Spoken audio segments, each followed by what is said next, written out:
बिस्मिल्लाहिर्रहमानिर्रहीम। अस्सलामुअलैकुम। सबसे पहले नुमान साहब आपका बहुत शुक्रिया, आपने मौका दिया। डियर स्टूडेंट्स, आज के इस लेक्चर में हम पाकिस्तान स्टडीज़ के पेपर के बारे में डिस्कस करेंगे कि किस तरह से उस पेपर को सॉल्व किया जाए ताकि आप ज़्यादा से ज़्यादा यानी मैक्सिमम नंबर ले सकें। आम तौर पर यही ऑब्ज़र्व किया जाता है कि स्टूडेंट्स पाकिस्तान स्टडीज़ के सब्जेक्ट को इग्नोर कर देते हैं। इग्नोर वो इसलिए करते हैं कि पाकिस्तान स्टडीज़ एक आसान सब्जेक्ट है, उसको एग्ज़ाम के शुरू होने से कुछ दिन पहले पढ़ लिया जाएगा और पास कर लिया जाएगा। यहाँ तक बात पास करने की है, वो तो ठीक है कि अगर आप पेपर शुरू होने से 1-2 दिन पहले पढ़ लें तो उसको पास कर लेंगे, 20-25 नंबर 30 नंबर तक ले जाएंगे। लेकिन अगर ये कहा जाए कि आप ज़्यादा नंबर लें, 50 लें, 45 लें या 40 से ऊपर लेने हैं, तो फिर ये बात नामुमकिन तो नहीं, मुमकिन तो है, लेकिन उसके लिए आपको मेहनत करना पड़ती है। लेकिन ये एक आसान सब्जेक्ट है, इसलिए मेहनत के लिए आपको इतना टाइम दरकार नहीं हो रहा जितना आप दूसरे सब्जेक्ट्स पे लगाते हैं, जैसे physics, chemistry, English. Pakistan studies को आप थोड़े टाइम में भी कवर कर सकते हैं, लेकिन आप डेली अगर रूटीन में इसको पढ़ते रहें तो आप इंशाल्लाह ज़्यादा से ज़्यादा नंबर ले सकते हैं। अगर आप थोड़ी सी मेहनत करके पाकिस्तान स्टडीज़ के अगर आप 15 या 20 नंबर बढ़ा लेते हैं, अगर आपने सिर्फ 1 दिन आखिर में पढ़ा या 2 दिन पढ़ा, आप 25 या 30 नंबर ले रहे हैं। अगर आपने मेहनत कर ली और मेहनत करने के बाद आपके नंबर 45 या 50 हो जाते हैं, तो इसका मतलब ये है कि आपने अपने एग्रीगेट में 15-20 का इजाफा कर लिया। अगर आप एफएससी में 900 नंबर या उससे ज़्यादा ले रहे थे, आपने और पाकिस्तान स्टडीज़ में 45 या 50 ले लिए हैं, तो इसका मतलब है आपके एग्रीगेट में 20-25 का इजाफा हो गया है। अब आपने 920 या 925 नंबर जो हैं वो ले रहे हैं। आप जानते हैं कि जब आप किसी भी यूनिवर्सिटी में एडमिशन के लिए जाते हैं, चाहे वो इंजीनियरिंग की यूनिवर्सिटी हो, चाहे वो मेडिकल की यूनिवर्सिटी हो, चाहे आप किसी बीएस प्रोग्राम में एडमिशन के लिए जाते हैं, तो वहाँ पे एक नंबर तो बहुत ज़्यादा, वहाँ पे पॉइंट्स में मेरिट बनता है। 1 पॉइंट का इजाफा जो है वो आपका एडमिशन जो है वो करवा भी सकता है, और 1 पॉइंट की कमी जो है आपके एग्रीगेट में वो आपका एडमिशन जो है होने से रोक भी सकता है। तो इसलिए अगर आप थोड़ी सी इस सब्जेक्ट पे मेहनत कर लें तो आप इंशाअल्लाह ताला 45 से 50 के दरमियान नंबर आसानी से ले जाते हैं। अब इस का जो टोटल सिलेबस है वो उसको 100 MCQs बनते हैं और 110 जो हैं वो शॉर्ट क्वेश्चंस हैं, और इसी तरह से इसके 60 जो हैं वो लॉन्ग क्वेश्चन बनते हैं। कोई इतना ज़्यादा ये सिलेबस नहीं है कि जिसके लिए आपको जितना आप फिज़िक्स को टाइम देते हैं या इंग्लिश को देते हैं, मैथ को देते हैं या दूसरे जो सब्जेक्ट्स हैं उनको देते हैं, कि उतना ही आपको टाइम देना पड़ेगा और फिर जाकर इसकी तैयारी होगी। ऐसी बात नहीं है, आप थोड़े टाइम में भी इसको मैनेज कर सकते हैं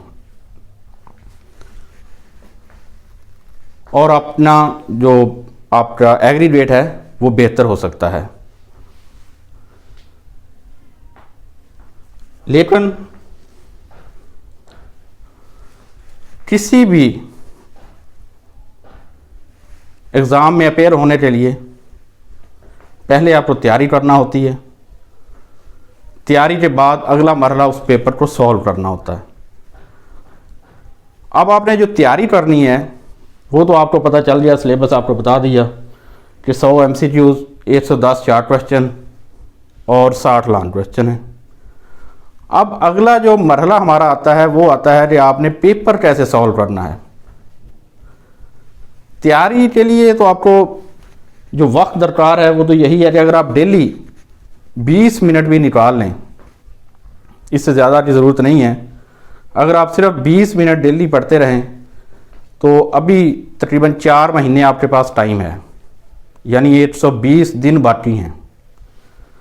अगर 120 दिनों में आप ये 8 MCQs डेली कर लें, 8 शॉर्ट क्वेश्चन डेली कर लें और आधा लॉन्ग क्वेश्चन भी अगर आप डेली पढ़ते रहें तो आप लोगों की तैयारी जो है कंप्लीट हो जाएगी।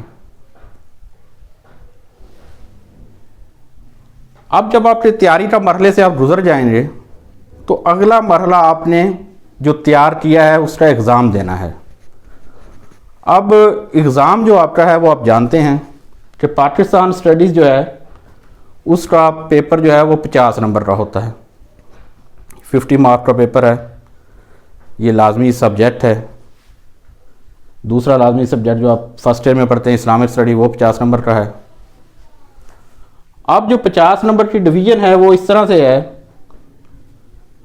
10 MCQs आपके पास आ रहे हैं, 8 नंबर का 1 MCQs होगा तो टोटल 10 नंबर हो जाएंगे आपके, और 12 शॉर्ट क्वेश्चन आने हैं, हर शॉर्ट क्वेश्चन का 2 नंबर हैं तो टोटल 24 हो जाएंगे, और 2 लॉन्ग क्वेश्चन आने हैं, 8 लॉन्ग क्वेश्चन के 8 नंबर होंगे तो वो 16 हो जाएंगे।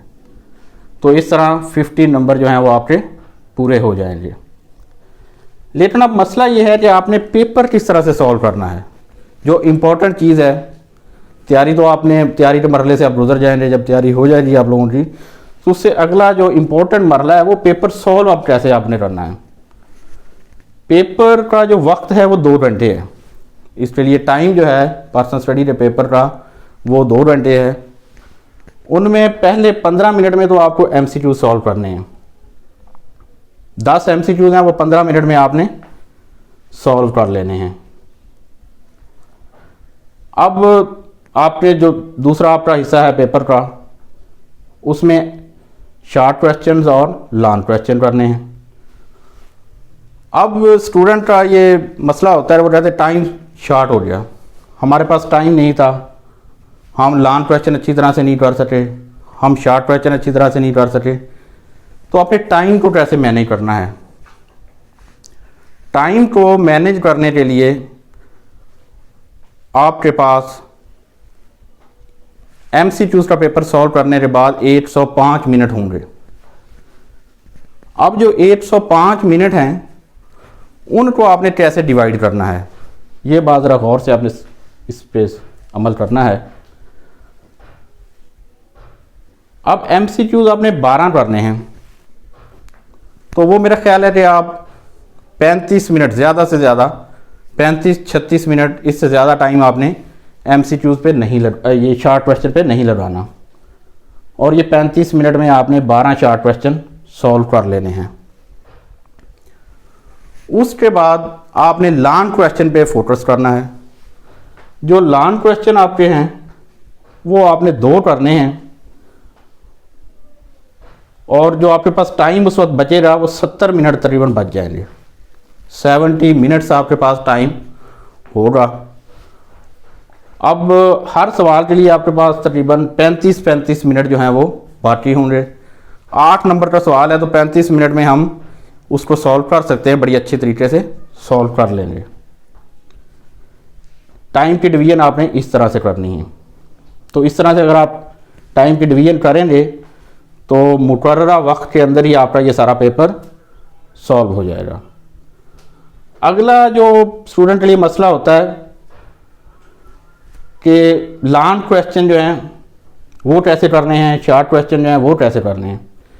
अब जो शार्ट क्वेश्चंस हैं उनके पूरे एमसीक्यू की तरह पूरे के पूरे नंबर मिल जाते हैं, उनमें कोई मसला नहीं होता। अगर आपने सही लिखा है, टू द पॉइंट लिखा है, तो आपको 2 नंबर का शार्ट क्वेश्चन है तो 2 मिल जाएंगे। लेकिन उसके लिए ज़रूरी है कि जो बात शार्ट क्वेश्चन में पूछी गई है आप वो बात बताएं। अब जब पेपर हम देखते हैं तो उसमें ये होता है सवाल कुछ और पूछा गया, वहाँ पे स्टूडेंट ने बड़ी डिटेल के साथ उसका जवाब लिखा, 7, 8, 10 वो लाइनें लिख दी उसके ऊपर, लेकिन जो बात पूछी गई थी वो नहीं बताई। मिसाल के तौर पे एक सवाल शार्ट क्वेश्चन आता है, सुबाइयत और नस्ल परस्ती से क्या मुराद है। पर्सनल स्टडी में ये आपके सेकंड चैप्टर में है, सुबाइयत और नस्ल परस्ती से क्या मुराद है।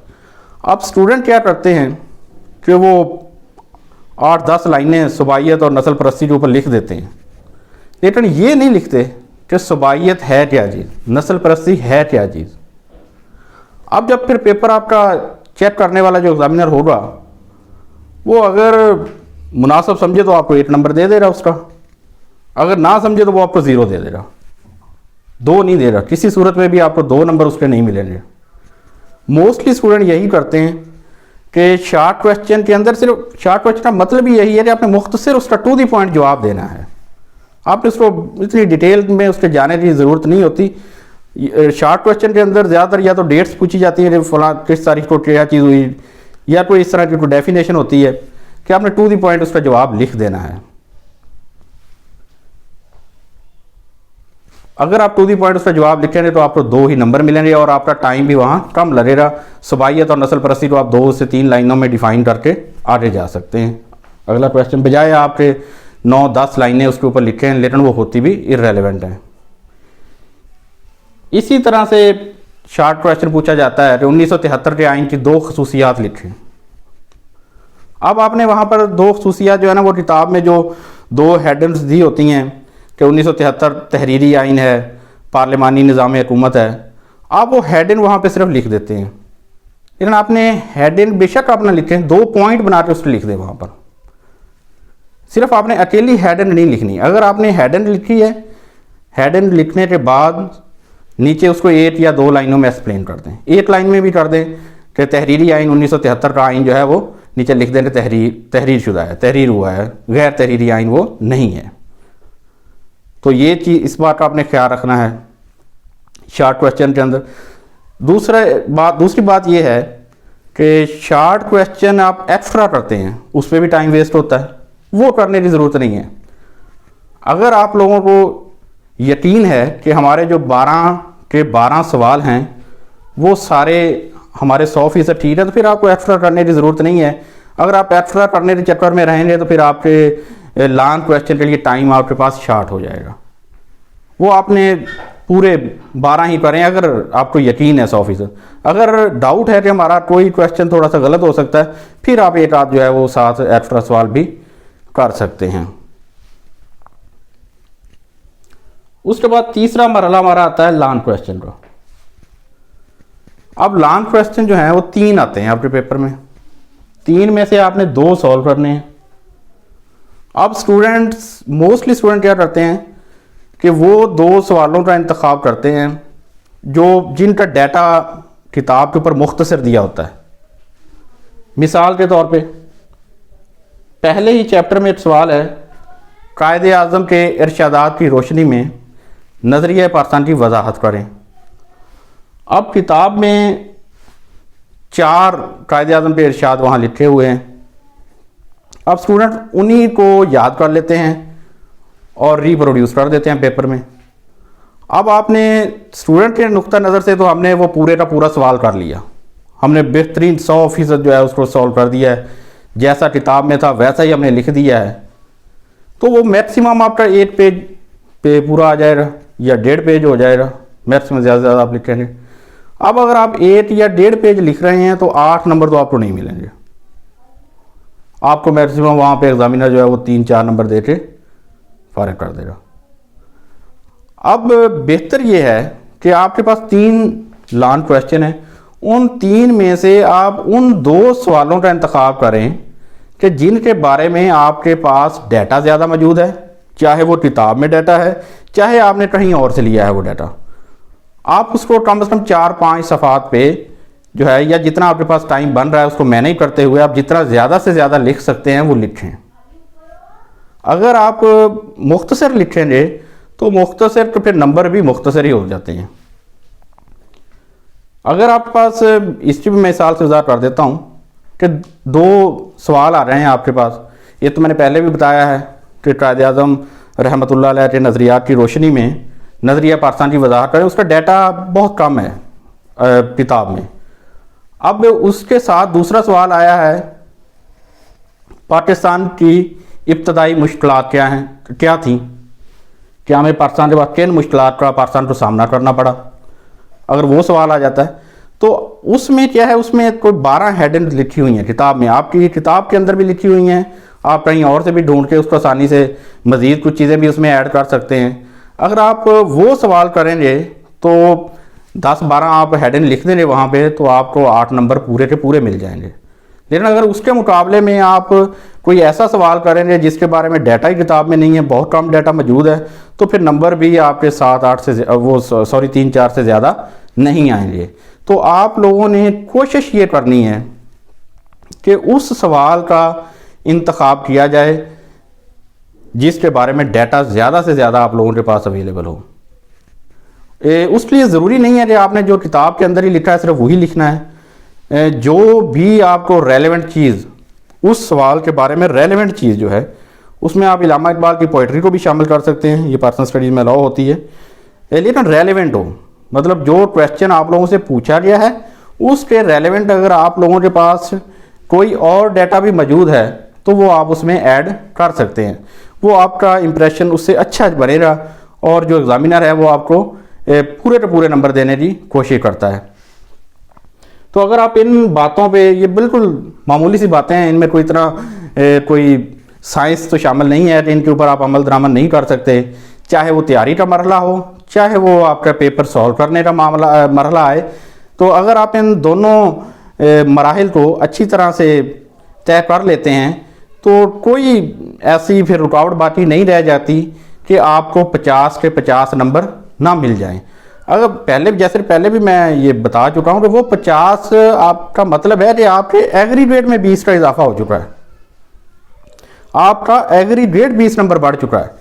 अगर इसी तरह से आप इस्लामियात है उसमें भी तैयारी कर लेते हैं अच्छी, फर्स्ट ईयर में आपने अगर तैयारी अच्छी की, अच्छी तैयारी करने के बाद जो है वो आप वहाँ से भी और 15-20 नंबर इजाफी ले जाते हैं, 15-20 आप ये पर्सनल स्टडी से ले जाते हैं, तो इसका मतलब है कि आपने अपने टोटल नंबर जो है वो 30, 35, 40 तक बढ़ा लिए हैं। वो 30-35 नंबर आपको कवर कर जाएंगे अगर आपने कहीं, आप मुश्किल सब्जेक्ट जो है आप लोगों के फिजिक्स है, केमिस्ट्री, इंग्लिश, मैथ वगैरह या बायो, वहाँ अगर आपको 2-2, 3-3 नंबर की आपको कोई कमी बेशी भी हुई है तो वो ये जो पर्सनल स्टडीज़ के और इस्लामिक स्टडीज़ के जो नंबर हैं वो आपकी कमी को पूरा कर देंगे। और उसके साथ साथ ये भी है कि ये 2 सब्जेक्ट ऐसे हैं, पर्सनल स्टडीज़, इस्लामिक स्टडीज़, और इनके साथ तीसरा एक इंग्लिश, कि अगर आप कोई भी एग्ज़ाम देंगे, जब आप तालीम मुकम्मल कर लेंगे तो उसके बाद आप कोई भी एग्ज़ाम में जाएंगे तो इन तीनों सब्जेक्ट से आपसे सवाल पूछे जाएंगे। लेकिन आमतौर पे हमारे यहाँ होता यही है कि स्टूडेंट्स इस्लामिक स्टडीज़ और पर्सनल स्टडीज़ इन दोनों को आसान समझ के इग्नोर कर देते हैं और इंग्लिश को टफ समझ के पढ़ते नहीं हैं, तो फिर तीनों में ही वो कमी रह जाती है। तो जहाँ पर भी फिर जब आप जॉब वगैरह के लिए टेस्ट देने के लिए जाते हैं तो फिर तीनों के सब्जेक्ट, ये जो क्वेश्चन आते हैं वो आपको टफ लगते हैं।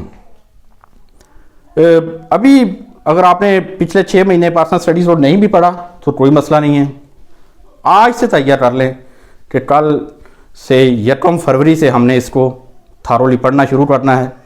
पहले भी मैं आपको बता चुका हूँ तो 120 दिन है अभी आप लोगों के पास।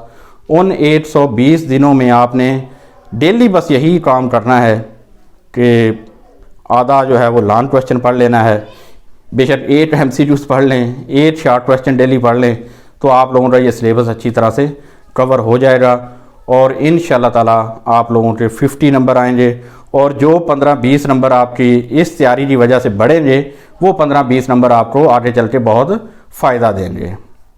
तो मैं उम्मीद करता हूँ कि आप इन बातों पे अमल करेंगे और जो है अपने अच्छे नंबर हासिल करने की कोशिश भी करेंगे। शुक्रिया।